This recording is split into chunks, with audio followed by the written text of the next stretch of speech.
사람은 언제 자신이 행복하다고 느낄까요?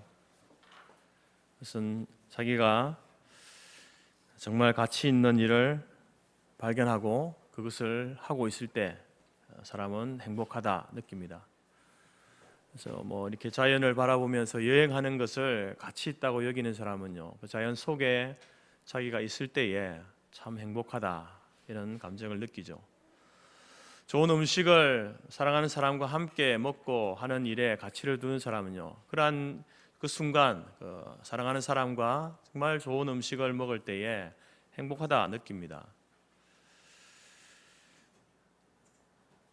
그러나 이러한 것들은 가치가 있는 일들이지만 진정한 참된 가치가 아닙니다. 행복을 주는 요소이긴 하지만 영원한 행복은 아니다라는 것입니다. 탈무드에 이런 우화가 있습니다. 한 랍비 집에 개가 있었는데 그 개는 자기 꼬리에 행복이 있다라고 생각을 했답니다. 그래서 이제 자기 꼬리를 잡으려고 열심히 노력했습니다. 근데 꼬리를 잡으려고 노력하면 할수록 제자리에서 빙빙빙빙 도는 겁니다. 그렇지만 꼬리를 잡을 수가 없었습니다.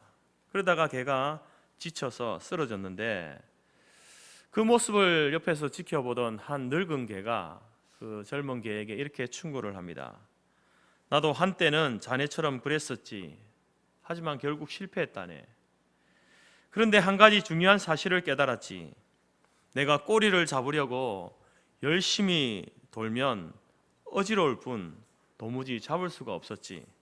그런데 내가 한 가지 목표를 향해 달리면 그 꼬리가 나를 따라온다는 것이었네. 여러분, 이 이야기는 행복이라는 것이 잡으려고 쫓아가기만 하면 쫓아갈수록 힘들고 또 인생이 어지러워진다라는 것입니다. 그렇지만 가치 있는 목표를 향해서 달리면 행복이라는 것은요, 따라오게 되어 있다. 이것을 우리에게 가르쳐주는 그러한 탈무드의 내용입니다. 오늘날도 이 땅에 수많은 행복지상주의자들은 행복을 추구하면서 살고 있습니다. 어떻게 하면 행복한 삶을 살까? 그래서 때로는 그가 붙든 것이, 그가 소유한 것이 그것이 자기에게 행복을 줄 것이다 라고 생각하고 그 행복을 누리는 것처럼 보여지지만 잠시 잠깐 후에 그 행복이 온데간데 없이 사라져 버리는 것을 경험하게 됩니다. 왜냐하면 자기가 추구했던, 자기가 소유했던 그것은 참된 행복을 주는 것이 아니었기 때문에 그렇습니다. 행복이 아닌 것을 행복이라고 생각하고 쫓았기 때문에 그것을 얻었을 때에 행복한 것처럼 느끼지만 참된 행복은 아니었다라는 것입니다. 사람들은 이제 이런 실수를 계속해서 반복합니다. 반복하면서도 가짜 행복을 향해서 자기의 전 생애를 걸쳐서 이렇게 쫓아다닌다라는 것이죠. 뉴욕시에 큰 부자가 있었는데 이 부자는 값비싼 골동품을 수집하는 그러한 사람이었습니다. 오랜 세월 동안 값비싼 골동품을 이제 수집했는데 어느 날 이제 한 6개월 정도 유럽으로 여행 갈 그러한 계획을 세웠는데 도무지 불안해서 여행을 갈 수가 없는 겁니다. 자기가 여행을 간 사이에 혹시 도둑이 들어서 자기가 그동안 모아놓았던 값비싼 이 골동품을 다 훔쳐가면 어떡할까 하는 그런 마음의 두려움이 생기는 겁니다. 그래서 이제 최고의 보안 시스템을 완비하고 또 경비견까지 이렇게 두었지만 여전히 마음이 불편했습니다. 그러다가 여행 가기 며칠 전에 좋은 아이디어가 떠올랐는데 그는 곧바로 뉴욕 뒷길에 있는 화방으로 갔습니다. 그래서 거기에서 수많은 그림들을 아주 싼 가격에 구입을 했습니다. 그리고 그것을 집에 가지고 와서 이제 그 그림들 밑에다가 이제 가격표를 붙이는데 가짜 가격표를 붙입니다. 10만 달러, 20만 달러, 30만 달러 가격표를 다 붙였습니다. 그리고 나서 그 그림들을 가짜 가격표를 붙인 그 그림들을 진짜 골동품 사이사이에 이렇게 끼워 놓았습니다. 그리고 나서 저희는 이제 가벼운 마음으로 여행을 가게 되었습니다. 근데 여행을 다녀오니까 아니나 다를까 그 집에 도둑이 든 겁니다. 그래서 이 도둑이 어떤 것들을 가져갔을까 그런 염려하는 마음으로 이제 창고를 들여다보니까 그동안 자기가 아끼던 진귀한 골동품은 그대로 남아있고, 자기가 여행 가기 전에 이제 가짜 가격표를 붙여놓았던 그 그림들만 몽땅 사라진 겁니다. 이 도둑이 주인에게 속은 것이죠. 잘못된 가격표에 속아서 아무 가치 없는 것을 가져가기 위해서, 소유하기 위해서 자기의 목숨을 걸었던 겁니다. 여러분, 어쩌면 우리도 이처럼 우리도 속고 있는 줄 모릅니다. 크고 호화로운 집과 더 비싸고 멋진 차, 또 네임밸류 높은 디자이너가 만든 옷, 가방, 배우자 몰래 즐기는 다른 이성과의 육체적인 쾌락, 더 높은 위치에 오르는 것, 자신의 이름을 알리는 것, 유명해지는 것, 세상은 이런 것들이 가치 있는 것이다. 이런 것을 소유하고 가지고 있는 사람이 참된 가치를 가진 사람이다 라고 이렇게 우리를 속이고 있습니다. 그리고 그것을 가지면 행복할 것이다 라고 체면을 걸고 있습니다. 우리를 세뇌시키고 있는 것이죠. 그래서 사람들은 이러한 것을 얻기 위해서, 소유하기 위해서 자신의 시간과 에너지를 몽땅 사용하고 있는 겁니다. 여러분, 우리는 속지 말아야 합니다. 헛되고 거짓된 가치를 쫓아가지 말아야 합니다. 그러면 무엇이 진짜 가치 있는 것인가? 무엇이 참된 가치인가? 그것을 알기 위해서는 여러분, 우리는 이제 이 본연적 가치와 그리고 사람이 만들어낸 가치를 구분할 줄 알아야 됩니다. 앞서 말씀드린 것, 사람들을 속이고 체면을 걸고 세뇌시키는 그러한 것들은요, 사람이 만들어낸 가치입니다. 세상이 만들어낸 가치입니다. 금리 중에도 고정금리가 있고 변동금리가 있지 않습니까? 그처럼 세상이 만들어낸 가치는요, 변동가치입니다. 가치가 이렇게 널뛰기 하듯이 오르락내리락 한다는 것입니다.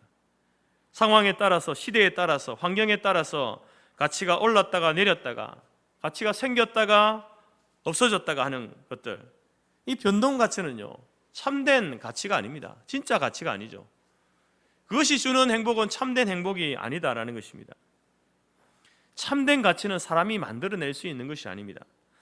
본연적 가치는요, 거기에다가 이 마이크라는 이 물건에다가 이 본연적 가치를 내가 부여할 수 있는 게 아닙니다. 본연적 가치라고 하는 것은 말 그대로 원래부터 있는 것입니다. 원래부터 있는 것, 그 가치를 발견하는 것이 우리가 해야 될 일이다라는 것이죠. 오늘 예수님께서 비유를 통해서 이제 말씀하고 있는데, 거기에 등장하는 농부나 장사꾼은요, 그 본연적 가치를 발견한 사람입니다. 더 정확하게 말하면 하나님께서 그 가치를 알게 해주신 거예요.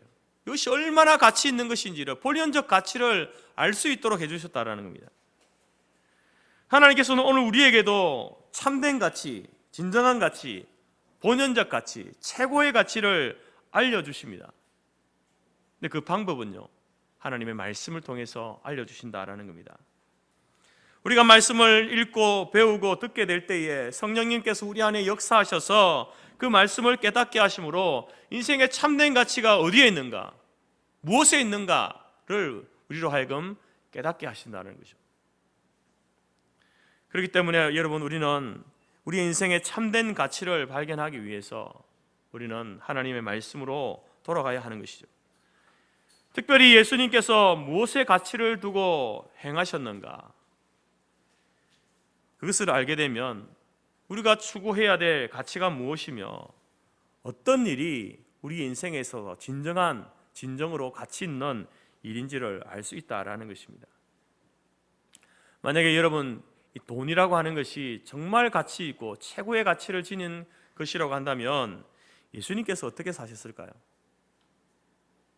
예수님의 그 직업이 목수라는 것을 우리는 잘 알고 있습니다. 만약에 예수님께서 목수로서 이렇게 계속 사셨다면, 그리고 이제 이 돈이라는 것이 최고의 가치다라는 것을 알고 계셨다면, 그렇게 믿고 있었다면 목수로서 예수님은 어떻게 사셨을까요? 아마도 목수로서 예수님은 탁월한 기술을 연마하고 독특한 가구들을 만들어서 팔았을 겁니다. 그리고 그 사업을 확장시키면서 또 다른 다른 기업과 합작하면서 다양한 분야에 진출하고 하면서 그 당시 고대 근동에 있는 모든 돈들을 다 싹쓸이하는 그러한 사업가가 되었을 겁니다. 아니면 메시아로서의 삶을 사셨다 하더라도, 목수의 길을 포기하고 메시아의 삶을 사셨다 하더라도 돈을 최고의 가치로 여겼다면 여러분, 우리가 알고 있는 메시아이신 예수님의 지금의 모습과는 사뭇 다른 모습을 우리가 발견하게 될 겁니다. 만약에 돈을 최고의 가치로 여기신 메시아였다면 예수님은요, 사람들에게 병을 고쳐주면서 돈을 받았을 겁니다. 어부들에게 고기를 잡게 해주면서 돈을 받았을 겁니다. 오병이어를 먹이시면서 사람들에게 1인당 식비를 받았겠죠. 왜? 돈이 최고의 가치니까. 나사로의 죽음 앞에서 나사로를 살려주면서 그 가족들에게 돈을 받았고, 그 퍼포먼스를 보는 사람들에게도 돈을 받지 않았겠습니까? 이 신기한 일을 보는데 어떻게 그냥 보게 할 수 있습니까? 돈을 받아야죠. 심지어 우편 강도에게 낙원을 선물로 주시면서도 예수님께서는 돈을 요구했을 겁니다. 왜냐하면 돈이 최고의 가치라고 여기면요, 그 모든 일들을 통해서 결론은 돈이죠. 근데 예수님께서 성경을 어디를 읽어봐도 예수님께서 그렇게 하지 않았습니다. 병자를 살리시고 죽은 자를 살리고 우편 강도를 낙원으로 들이시면서 예수님께서는 그들에게 이런 한 푼 요구하지 않았습니다. 이것은 무엇을 이야기하느냐? 돈이 최고의 가치가 아니다는 겁니다.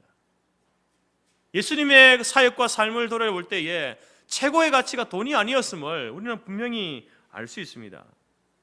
만약에 여러분 돈이 최고의 가치라고 한다면, 우리 인생이 추구해야 될 최고의 가치가 돈이라고 한다면요, 최고의 칭찬을 받을 사람은 누구겠습니까? 예수님의 제자들 중에 누구겠습니까? 가룟 유다죠. 스승을 팔았더라도 돈을 어디로 했던 가룟 유다가 최고의 칭찬을 받아야 합니다. 뿐만 아니라 손익 계산에 빨랐던 제자들도 책망받는 것이 아니라 칭찬받아야 마땅하죠. 그러나 주님께서는 오히려 그들을 책망하시고 그들을 저주하시면서 행하시는 모습을 보게 됩니다. 그것은 바로 돈이 최고의 가치가 아니다라는 것입니다. 만약에 유명해지는 것이 최고의 가치 있는 일이라고 한다면 예수님께서는 이렇게 살지 않았죠. 기적을 행한 후에 사람들 몰래 또 산으로 숨어 들어가고 그렇게 살지 않았을 겁니다. 오히려 제자들에게 더 많은 사람들에게 자신을 알리라고 그렇게 처음부터 그렇게 말씀하셨을 겁니다. 항상 다른 사람보다 높은 곳에 자신을 드러내기를 좋아하고, 처음에야 사역을 시작하는 처음에야 병자들, 가난한 사람들을 가까이 하면서 그들을 고쳐주고 그들을 풍요롭게 해줌으로 예수님이 자기의 인기를 높였겠지만, 유명해지고 난 다음에 그들을 계속해서 가까이 할 이유가 없죠. 유명한 바리새인, 서기관들, 대제사장들, 그 당시에 유지들과 함께 지냈을 겁니다. 그러나 예수님께서는 그렇게 하지 않았습니다. 오히려 이런 사람들을 피하지 않았습니까? 오히려 가난하고 병든 사람들을 가까이 했습니다. 그리고 그러는 사람들을 고쳐주고 그들과 함께하면서 자신을 드러내지 말라고, 소문내지 말라고 누차 강조하시는 것을 보게 됩니다. 예수님께서는 사회적인 높은 위치에 점에 있는 그런 사람들이 아니라 사회적 약자에게 더욱더 가까이 다가가셨습니다. 예수님은 결코 유명해지는 것을 최고의 가치로 여기지 않았습니다. 그것은 바로 예수님께서도 자신의 이름을 내는 것, 높아지는 것, 유명해지는 것, 이것이 인생의 최고의 가치가 아님을 우리에게 말씀하고 있는 것입니다.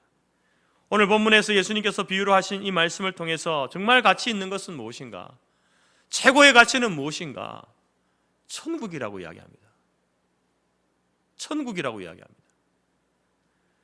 여러분, 왜 농부가 자신의 모든 것을 팔아서 밭을 사려고 합니까? 이 농부는 자기의 밭이 아닌 주인의 밭을 일구는 농부입니다. 소장농입니다. 근데 어느 날 우연히 그 밭에 숨겨진 보화를 발견한 거예요. 여러분, 이 당시에는 이제 이렇게 그 당시에도 은행이라는 곳이 있었겠지만 사람들이 은행을 잘 믿지 않았죠. 신뢰하지 않았죠. 그래서 그들의 보화를요, 보통은 이제 그것을 가지고 이 고리대금을 하거나 아니면 땅에 숨겨두는, 땅에 이렇게 묻어두는 일을 했습니다. 아무도 모르게, 자신만 알게 묻어두는 그런 경우들이 많았습니다. 근데 이제 뭐 전쟁이 나거나 혹은 그 사람이 이렇게 갑작스럽게 죽어버리면요, 그 묻어둔 것은 그대로 있는 것이죠.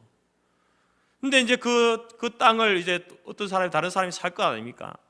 사서 농사를 짓는데 자기 혼자 할 수 없으니 소작농을 사서 이렇게 농사를 짓게 하는데, 그 농사를 짓던 소작농이 땅을 파다가 우연히 그 이전에 다른 사람이 숨겨놓았던 그 보화를 발견하는 것이죠. 그런 경우를 이야기하는 겁니다. 그 보화를 발견하면 어떻게 합니까? 다시 묻어뒀다가 자신의 모든 것을 다 팔아서 그 땅을 사는 거죠. 땅을 사야 거기 묻혀 있는 것이 자기의 것이 되니까.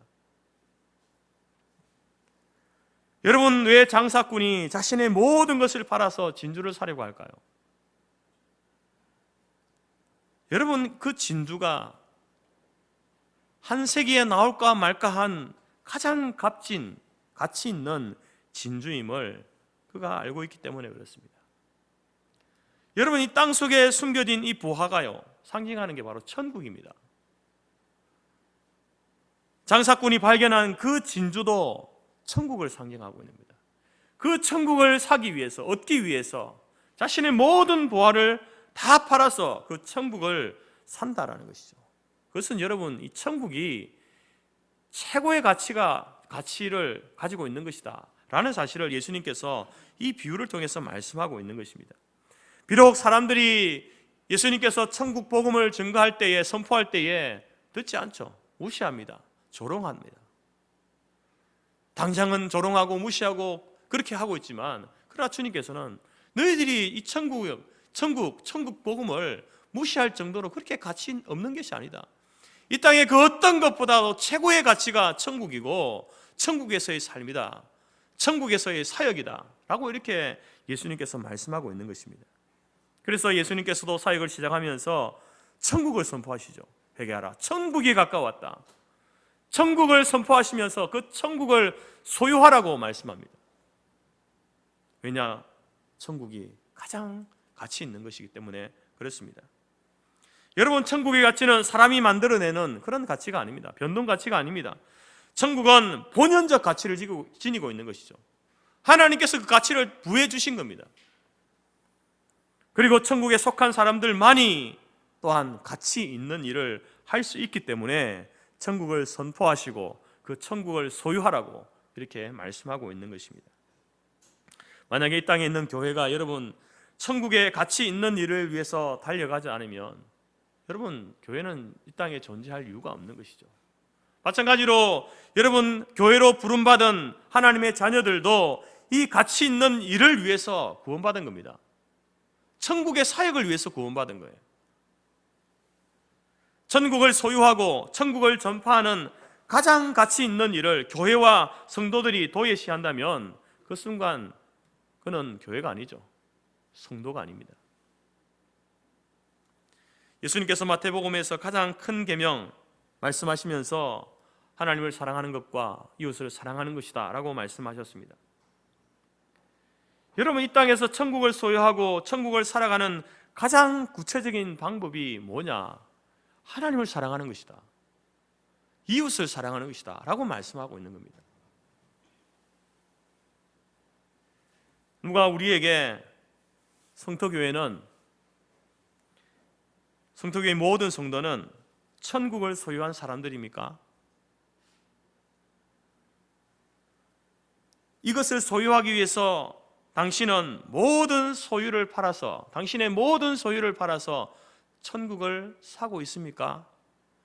이렇게 여러분에게 물어본다고 한다면 여러분들은 뭐라고 대답하시겠습니까? 예, 저는 저희 모든 소유를 팔아서 천국을 사고 있습니다. 이렇게 대답하시겠습니까? 그렇게 대답하고 싶겠죠. 근데 이런 질문을 받으면요, 주저하게 됩니다. 과연 내가 내 모든 소유를 지금 팔아서 천국을 사고 있는가? 이 모든 소유를 판다는 이 말에 마음이 불편한 거예요. 많은 것을 그 천국을 소유하기 위해서, 누리기 위해서 많은 것을 드린 것 같은데 여전히 우리 손에 뭐가 있습니까? 소유가 있거든요.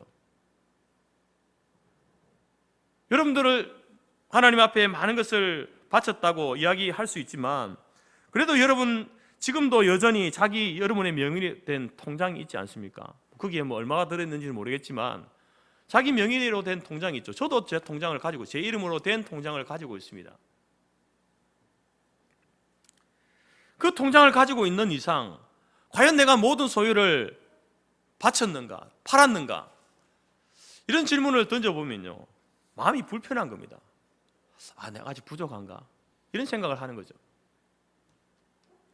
근데 여러분, 오늘 예수님께서 하신 이 비유의 말씀은 정말 너희들이 천국을 소유하려면 자신의 모든 소유를 다 팔아야 된다, 네가 가지고 있는 모든 재산을 다 하나님께 드려야 된다, 바쳐야 된다, 그만큼의 희생과 헌신이 있어야 된다, 이것을 가르치는 게 아닙니다. 여러분,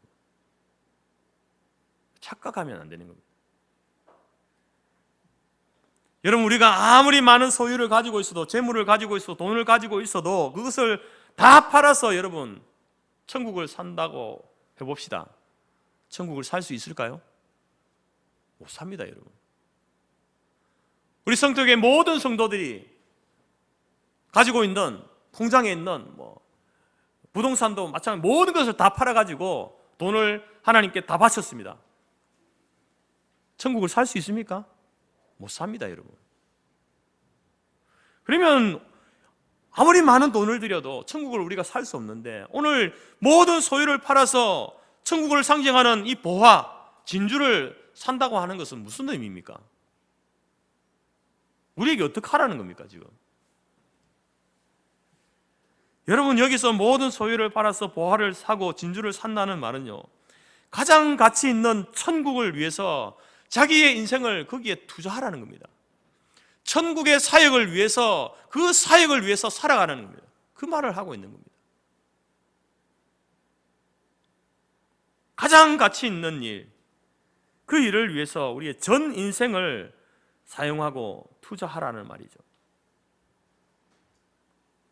여러분, 저는 투자를 잘 모르지만 투자할 때에 가치 없는 것에 투자하는 사람이 있습니까?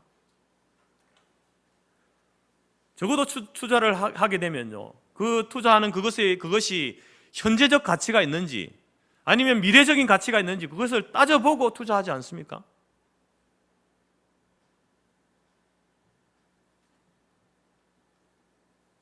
그런데 여러분, 이 천국이라는 것이 현재적으로도 그렇고 미래적으로도 그렇고 이 땅에 있는 그 어떤 것보다 최고의 가치를 지닌 것이다라는 겁니다.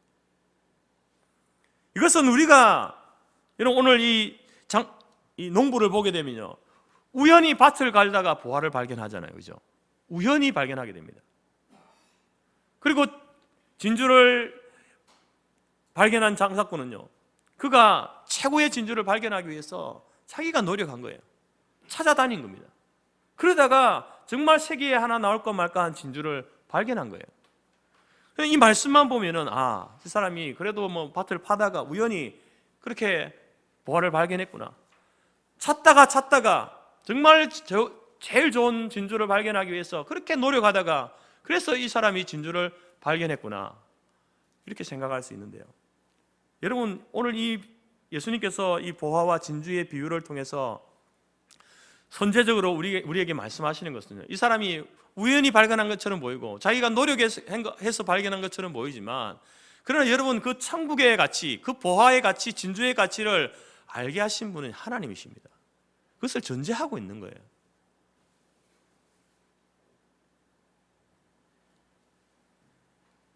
하나님께서 알려주셔서 그 보화의, 진주의, 천국의 비밀적 가치를 알게 된 겁니다. 그래서 알게 되니까 어떻게 합니까? 그 알고 있으면서 그 보화를 그냥 둘 수 있습니까? 진주를 그냥 놔둘 수 있습니까? 그렇게 할 수 없다는 것이죠. 그래서 자기의 모든 소유를 다 팔아서 그 밭을 사려고, 진주를 사려고 그렇게 하는 행동을 보인다라는 것입니다. 여러분, 지상의 교회는 천국을 소유한 곳입니다. 교회는요, 물론 연약함이 있고 부족함이 있고 아직 죄악된 것들이 여전히 드러나는 곳이 교회이지만, 그래도 여러분, 하나님께서는 이 교회를 지상의 천국의 모델로 세우신 거예요.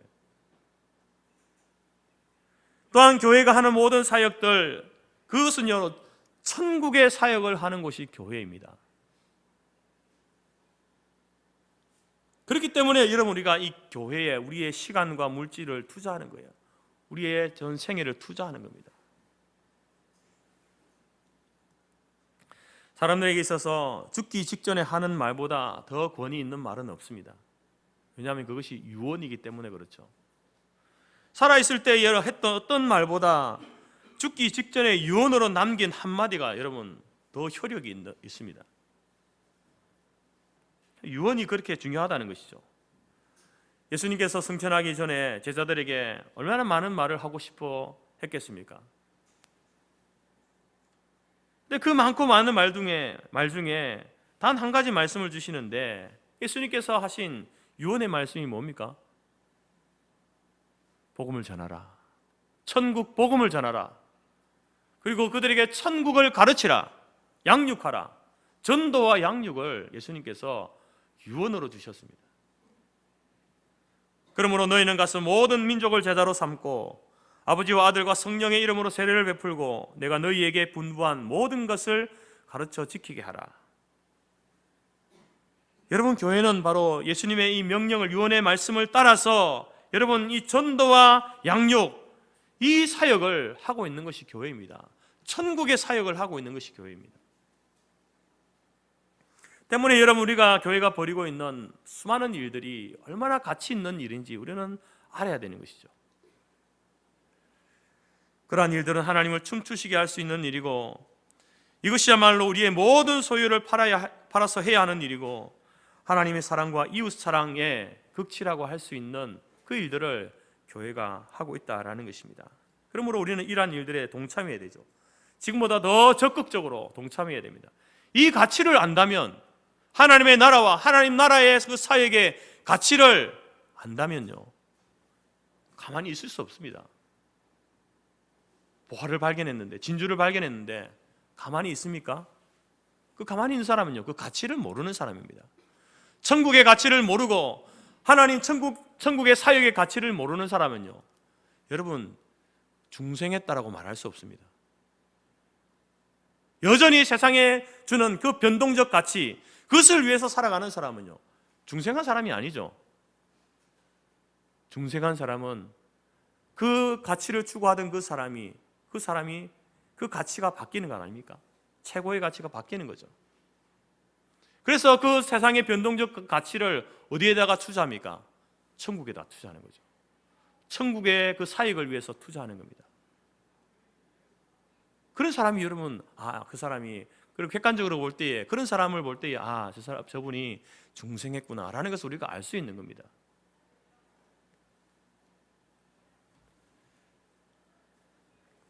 예수님께서 100마리 양 중에 잃어버린 한 마리 양을 찾아 나서는 그러한 목자에 대해서 말씀하셨죠.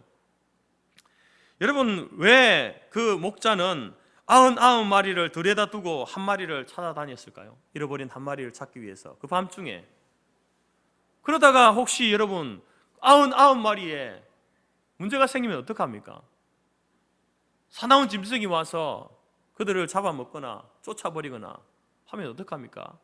밤에 그 추위에 그 양들 99마리까지 여러분 얼어 죽으면 어떡합니까?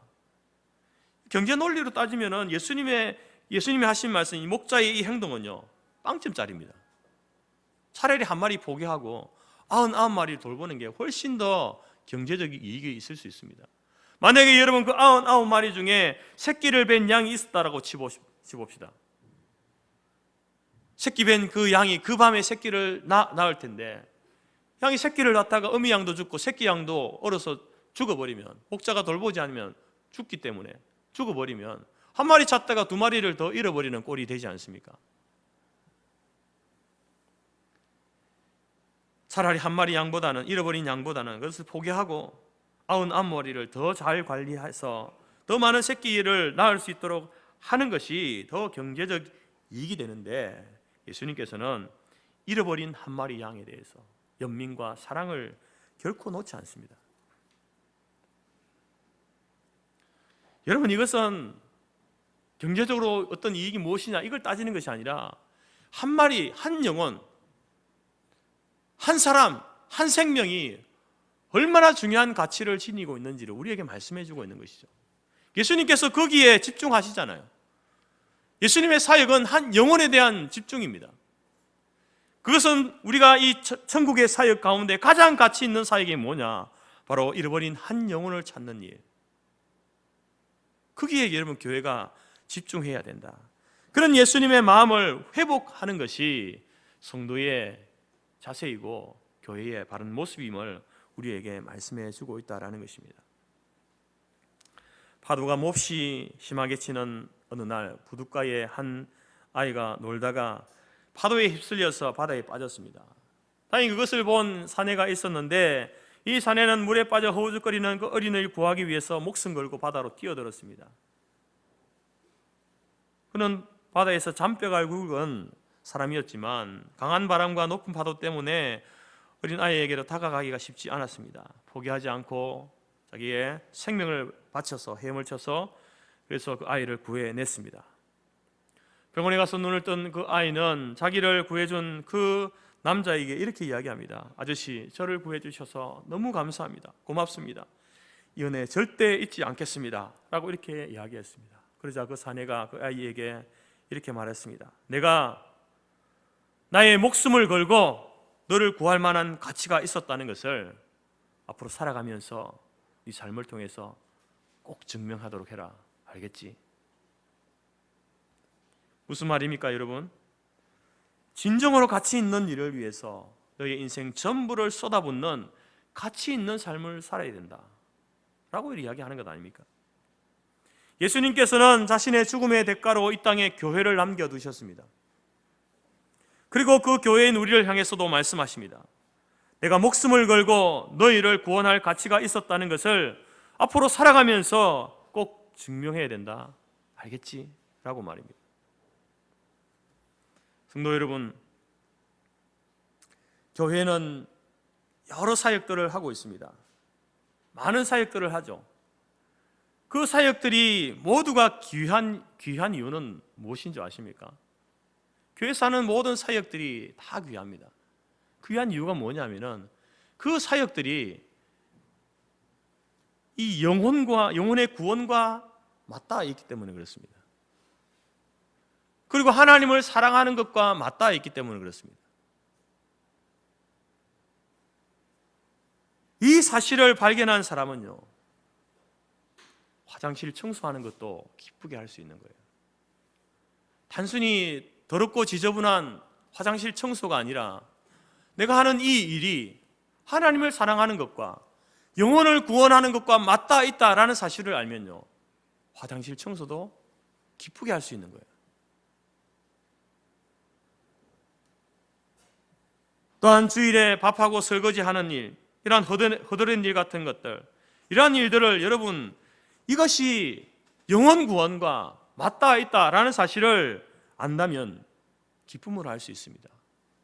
수고롭고 힘든 일이지만, 피곤한 일이지만 이것이 하나님을 사랑하는 것과 영혼을 구원하는 것과 맞닿아 있음을 알게 되면요, 그 일을 어떻게 포기할 수 있습니까?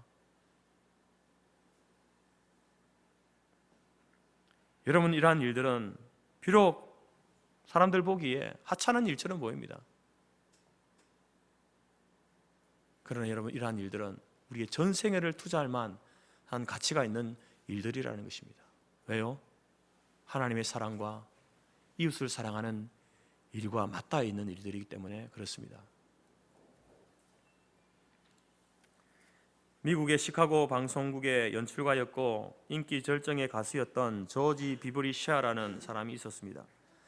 이 사람은 어렸을 때부터 교회를 다녔는데요, 1931년에 미국의 한 보험회사에서 일하다가 우연히 라디오에 이렇게 공개방송에 노래할 수 있는 기회를 얻게 되어서 이제 아주 저음의 바리톤의 그 음성으로 방송을 통해서 전 미국에 이렇게 그 목소리가 울려 퍼지게 되었습니다.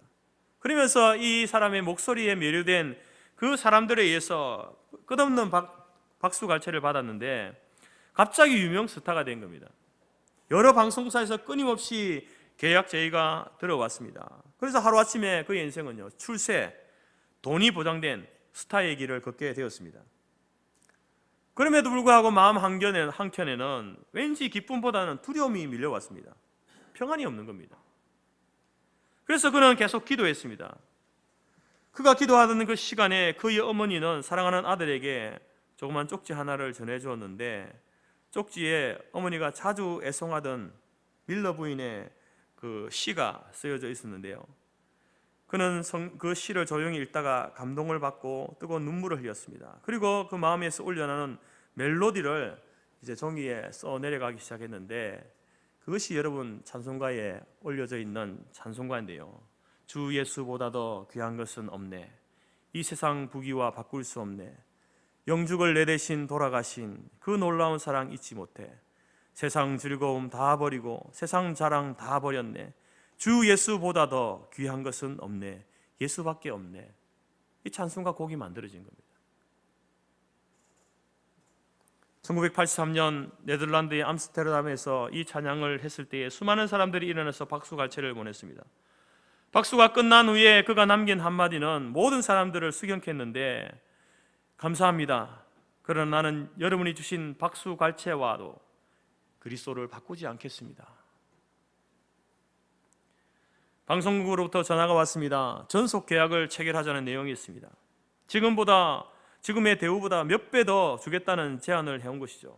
그러나 그는 그 제안을 거절하면서 이렇게 말했습니다. 미안하지만 전화를 너무 늦게 하셨군요. 앞으로는 나의 목소리와 나의 모든 재능을 나를 구원하신 예수님, 나의 주인이신 창조주 하나님, 그분의 영광을 위해서 쓰여질 것입니다. 사랑하는 성도 여러분, 참된 가치는, 진정한 가치는, 최고의 가치는 하나님의 나라이다. 하나님 나라의 그 안에서 그 사역을 감당하는, 특별히 영혼 구원의 사역을 감당하는 것이 진정한 인생의 가치 있는 일이다 라고 우리에게 예수님께서 말씀하십니다. 그 삶을 통해서 우리에게 보여주고 있습니다. 여러분, 정말 하나님의 나라가, 하나님 나라의 사역, 영혼 구원이 정말 가치 있다는 사실을 여러분 발견하셨다면 여러분의 전생애를 그 가치 있는 일을 소유하고 그 일에 여러분들의 인생을 투자하는 복된 인생이 될 수 있기를 간절히 바랍니다. 그리고 이러한 인생과 우리의 사역을 통하여서 예수님께서 물과 피를 다 쏟으시면서 나를 구원하신 이유가 있었음을 증명하는, 왜 하나님께서 나를 구원하셨는지 그것을 증명하는 저와 여러분의 인생과 삶이 될 수 있기를 간절히 바랍니다. 또한 우리 성토교회도 이 땅에 존재해야 될 가치가 있음을 우리 성토교회의 많은 사역들을 통하여서 이 한 해에 많은 사람들에게 또 하나님께 증명하고 보여드리는 그러한 한 해가 될 수 있기를 간절히 바랍니다. 여러분의 삶을, 여러분의 인생을 참된 가치, 하나님의 나라와 하나님의 나라의 사역을 위해서 투자하는 인생이 될 수 있기를 주님의 이름으로 축복합니다.